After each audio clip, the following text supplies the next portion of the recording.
If you have a friend who keeps complaining that people don't respect him, that nobody listens when he speaks, that he's always overlooked in meetings, ignored in group chats, talked over in conversations, and you don't know what to tell him anymore, send him this video. Because in this video, I'm not going to give you surface-level advice like just be confident or speak louder. I'm going to explain to you the foundation of why nobody takes you seriously. And once you understand this one core principle, everything changes. So let me begin with a concept I call the frame vacuum principle. Most people think respect comes from status, money, looks, or loud confidence. Wrong. Respect comes from frame control, and if you don't control the frame in any interaction, you create a vacuum, and nature hates a vacuum. When you don't define how people should see you, they define it for you. That's the frame vacuum principle. Let me explain. Every conversation has an invisible structure. Someone sets the tone, someone sets the pace, someone subtly decides what is acceptable and what is not. If that someone is not you, it will be someone else. And the person who sets the frame becomes the reference point. Now here's where most people lose respect without even realizing it. They walk into rooms asking for approval instead of projecting standards. They laugh too quickly at jokes that belittle them. They over-explain simple points. They apologize for taking space. They soften their opinions with, "I might be wrong, but..." The moment you signal uncertainty about your own position, people subconsciously rank you lower. Not because they're evil, because humans are wired to look for hierarchy cues, and indecision is a cue. Let me give you an analogy. Imagine two men walking into a room. One enters quietly, stands straight, looks around calmly, and speaks only when he has something to say. The other rushes in, greets everyone loudly, tries to impress with stories, laughs at everything, and constantly checks reactions. Who feels more solid? Who feels more centered? The second man is chasing validation. The first man assumes it, and assumption is power. Here's the uncomfortable truth. If nobody takes you seriously, it's not because they dislike you, it's because you trained them not to. Respect is not given once, it's negotiated in micro moments. Every time someone interrupts you and you stop speaking without finishing, you taught them you can be cut off. Every time someone teases you and you laugh along even though it stings, you taught them you're safe to diminish. Every time you agreed just to avoid tension, you taught them your standards are flexible. The frame vacuum principle is simple. If you don't define your boundaries calmly and consistently, people test until they find an edge. And once they find no edge, they stop treating you as solid. Now let me introduce the second concept, social weight theory. The reason nobody takes you seriously is because your words carry no perceived weight, and weight does not come from volume, it comes from restraint. The more you talk, the lighter your words become. The more you explain yourself, the less authority you signal. Think about this. When someone speaks slowly, pauses intentionally, maintains eye contact, and doesn't rush to fill silence, you lean in. Why? Because silence creates gravity. But most people are afraid of silence, so they rush, they fill gaps, they justify, they add extra details, they defend arguments before anyone even challenges them, and every extra word drains authority. Social weight theory works like this. People measure you by how much emotional control you display under pressure. If someone challenges you and you immediately react, defend, and over-clarify, you look unsettled. If someone challenges you and you respond with calm brevity, you look grounded. Grounded equals serious. Let me show you how this plays out. Imagine someone says, "Are you even qualified to handle that?" The average response, "Yeah, of course I am. I've done this before, and I studied this, and I've been working on." That energy feels like persuasion. Now compare it to, "I am," then silence. Notice the difference. The second response forces them to confront your certainty. No scrambling, no pleading, no performance, just grounded presence. And here's the hook. People don't respect effort, they respect emotional stability. Now before I show you how to apply this in real conversations, I need to explain the third concept because this is where it gets deeper. The approval addiction loop. Most people who aren't taken seriously are addicted to being liked, and they don't even realize it. They smile when they're annoyed, they agree when they disagree, they minimize their achievements, they soften their tone to avoid intimidation, they laugh at disrespect disguised as jokes. Why? Because being disliked feels dangerous, so they trade respect for comfort. But here's the paradox. The more you try to be liked by everyone, the less seriously anyone takes you.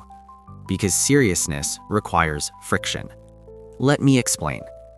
If you never disagree, if you never say no, if you never hold a strong opinion, you become socially smooth, easy, predictable. And predictable equals low threat. Low threat equals low respect. Humans respect what has edges, not chaos, not aggression, but edges, boundaries, standards, convictions. And when you remove those edges to avoid tension, you remove the very thing that makes people calibrate around you. Now here's where most people get confused. They think becoming serious means becoming cold. Wrong. It means becoming intentional. There's a difference between warmth and compliance.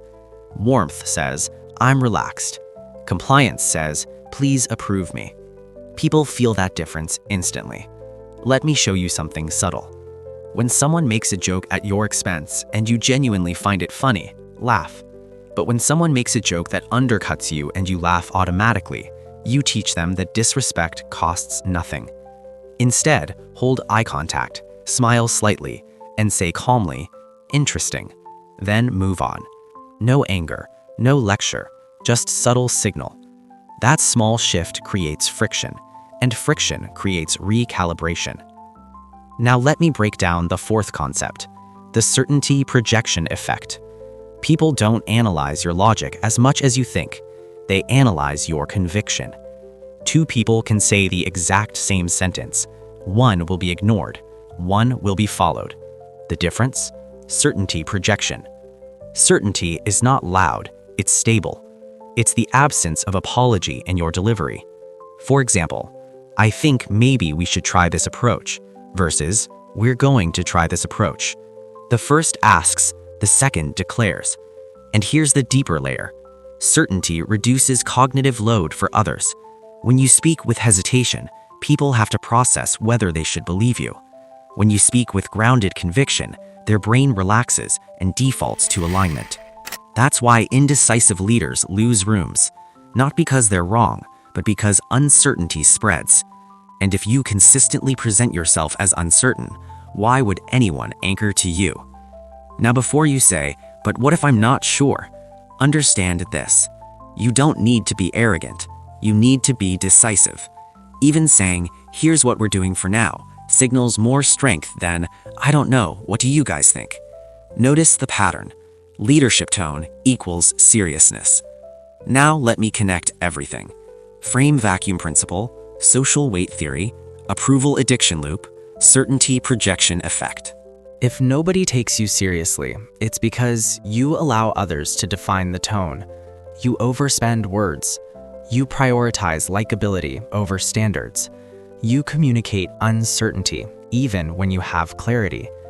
But now let's move into practice, because theory without application is just entertainment. Here's how this changes in real interactions. You walk into a room. Slow your pace slightly, shoulders relaxed, chin level, no scanning for approval. When you greet someone, hold eye contact half a second longer than usual. Not staring, not aggressive, just grounded. When you speak, cut your words by 30%. Say what needs to be said. Stop. Let silence sit. If someone interrupts you, don't shrink. Pause, then continue your sentence from where you left off. That alone rewires perception. If someone disagrees harshly, don't rush to defend. Listen. Nod once. Respond briefly. You could see it that way. Then restate your position calmly. No escalation, no over-explanation.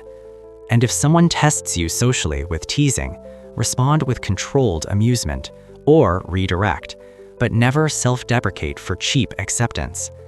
Now here's something critical. Leave conversations first sometimes. Not abruptly, but deliberately. I'm going to step out. Let's continue this later.